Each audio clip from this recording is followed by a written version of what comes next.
baru pulang dari desa Tangkil, Kecamatan Cidahu, Kabupaten Sukabumi. Saya sampaikan 4 hal ya.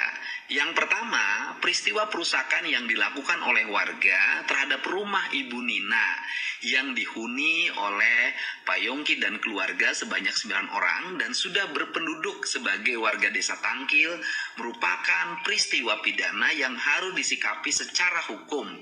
Untuk itu, saya meyakini proses hukumnya akan berjalan secara objektif. Saya meyakini aparat kepolisian Polres Palabuhan Ratu Kabupaten Sukabumi akan bekerja berdasarkan fakta-fakta dan alat bukti yang ada. Dan saya akan mengawal seluruh proses hukum itu agar berjalan secara baik, objektif, dan tuntas. Pada poin yang pertama, KDM menyatakan bahwa itu adalah peristiwa pengerusakan. KDM tidak menyebutkan sebabnya kenapa sampai terjadi perusakan. Dan perusakan apa saja tidak disebutkan. Bahwa massa yang datang menggeruduk juga merusak kendaraan pribadi.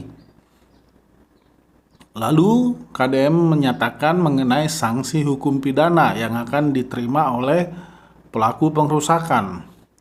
Lalu Kang Deddy menyatakan bahwa proses hukum akan dilaksanakan secara objektif. Maksud objektif di sini pasti merujuk hanya kepada peristiwa pengerusakan tersebut dan sanksi-sanksi yang akan diterima oleh orang-orang yang ditetapkan sebagai tersangka. Kemudian KDM juga memberikan jaminan pengawalan terkait peristiwa ini. Artinya Kang Deddy memberikan jaminan kepada masyarakat bahwa peristiwa ini akan tuntas sampai di persidangan. Yang kedua, keluarga Pak Yongki pasti mengalami trauma psikologi. Trauma psikologi juga dialami oleh istri dan anaknya. Untuk itu, tim psikolog dari Pemda Provinsi Jawa Barat hari besok akan turun ke lokasi untuk memberikan bantuan psikologi agar keluarga Pak Yongki dan anak-anaknya kembali tidak mengalami ketertekanan psikis dan selanjutnya bisa hidup tenang, damai, dan hidup rukun kembali dengan tetangga-tetangganya dan warga di desa Tangkil. Pada poin yang kedua, Kang Deddy juga menyoroti dampak kepada korban. Dampak secara psikologis, kemudian mendatangkan tim psikolog. Sebenarnya menurut saya pribadi ini tidak perlu sampai mendatangkan tim psikolog karena ini terkait isu agama.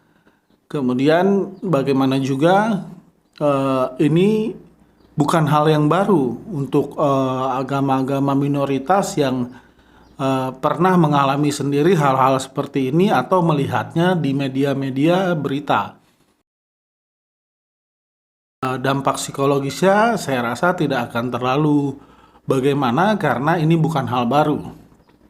Yang ketiga, kerusakan yang ditimbulkan akibat ulah warga yang dilakukan secara beramai-ramai, kerusakannya ditanggung oleh saya sendiri dan saya sudah berkirim uang 100 juta kepada keluarga Pak Yongki untuk segera dilakukan perbaikan terhadap kerusakan-kerusakan yang ditimbulkan dari kegiatan anarkis tersebut.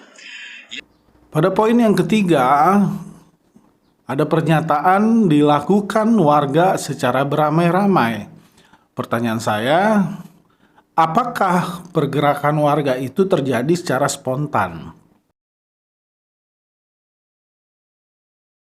Seperti saat warga beramai-ramai menangkap pencuri motor. Ataukah pergerakan warga itu tidak alami, alias ada yang menggerakkan. Saya berharap KDM juga memberikan penekanan terkait hal ini, bahwa jika memang ada yang menggerakkan, agar si penggerak itu pun ditangkap.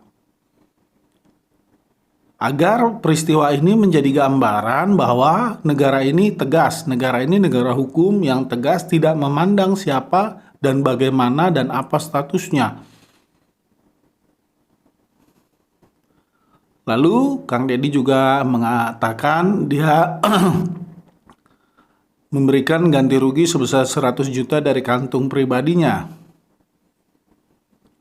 Ini merupakan tindakan yang biasa dilakukan KDM dan masyarakat Jawa Barat pada umumnya sudah mengetahui mengenai kebiasaan baik KDM tersebut. Jadi ini bukan hal baru bahwa Kang Deddy tidak pernah sungkan merogoh koceknya pribadi untuk menyampaikan pesan-pesan kepeduliannya kepada warganya secara khusus. Lalu dikatakan di poin ketiga ini bahwa hal itu adalah kegiatan anarkis.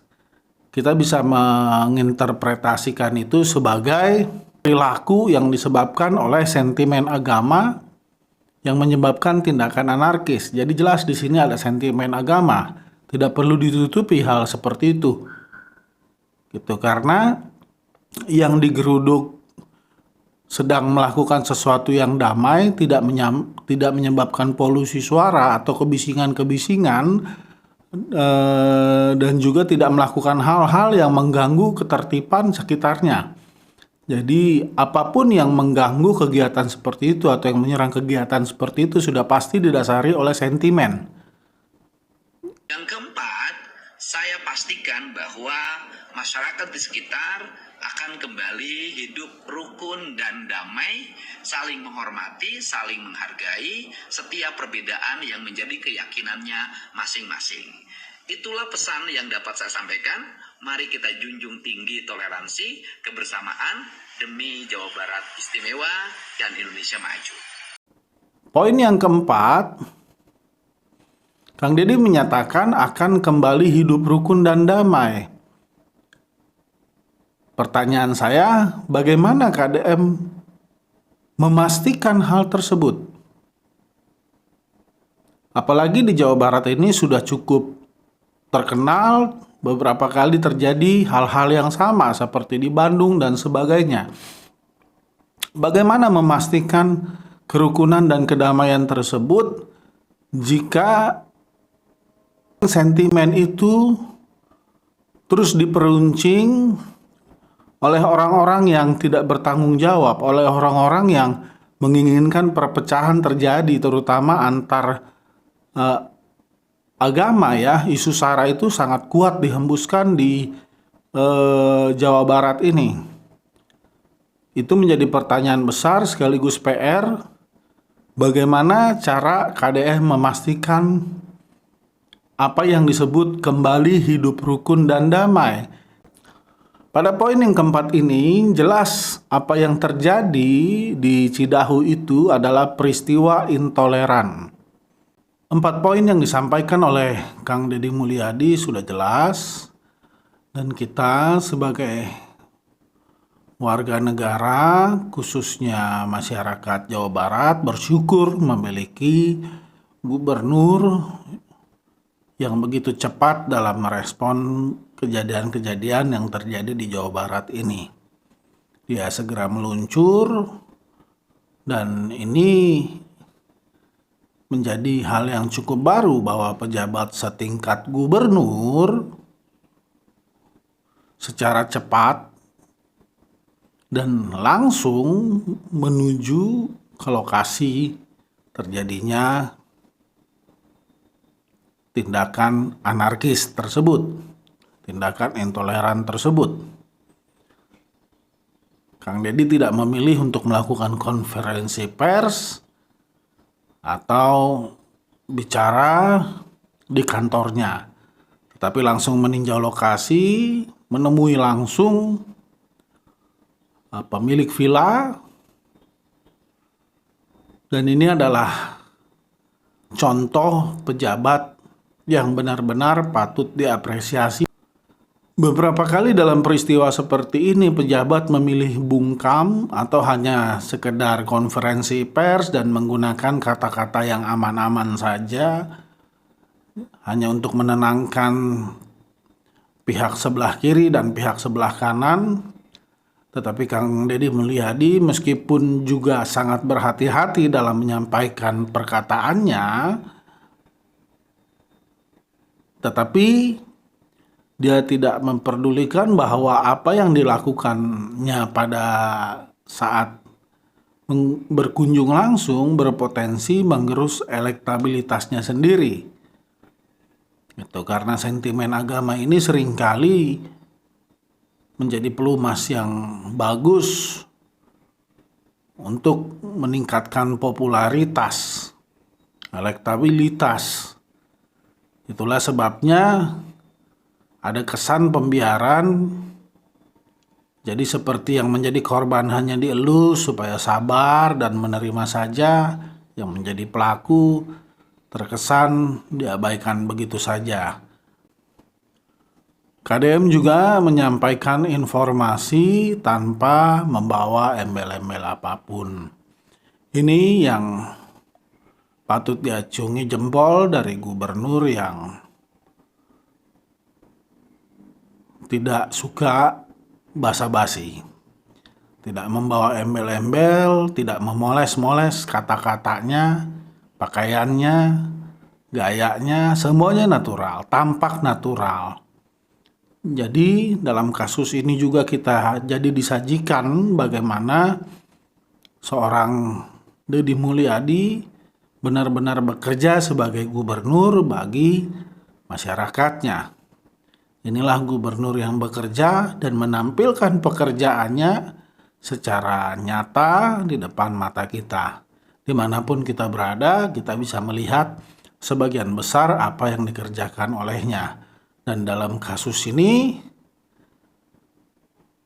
semoga si pemilik villa yang menjadi korban jangan cabut laporan, jangan ada istilah damai.